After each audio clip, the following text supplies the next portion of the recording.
Comando PNTL em despachos de governo atual recrutamento para membro FON.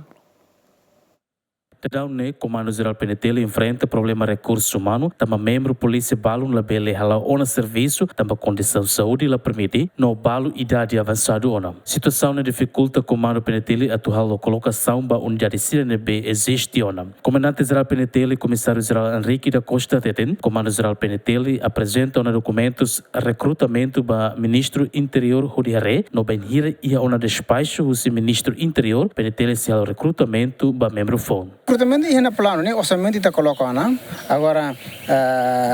etnian documento mostra apresenta na excelência Ministro do Interior, agora se parte técnica se parte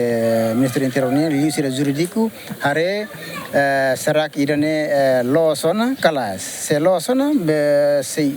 despacho maita para tu né, ita bele hahuana forma ita na comissão para tu né, hodi realiza recrutamento. Hakar apela mos by público, tama balu dalam rumah fosa informação falsa rumah dia agora nene preparam documento irane ba atau halona recrutamento. Hakar até terian lo juni orçamento 2025 ini tetap orçam para recrutamento ba agentes ba cadetes nomos agente sira mas bem se dá ia despacho formal ida anúncio ba público kata se halo recrutamento hatama documento irane ba ida se dá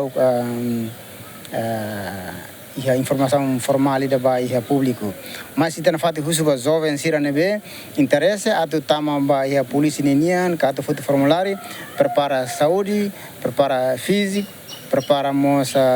mental dia para turune bela compete a fiar kata se ita loke agora se barak se liu 20.000 idan cinema se hakara atau compete vai a polícia mas ita só precisa de por exemplo essa 400 500 ou se 20.000 nene ka liu idan nene ita se halo hanesam ninia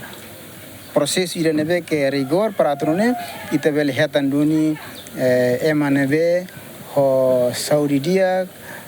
físico dia mental dia ia capacidade para tornar bele tama polícia. Tadau ne membro polícia sira ne beativo muito rihun atus hat racing, husi rihun atus hat racing ne o aluno racing condição saúde la permite atuar ao serviço. João Carlos Giamen.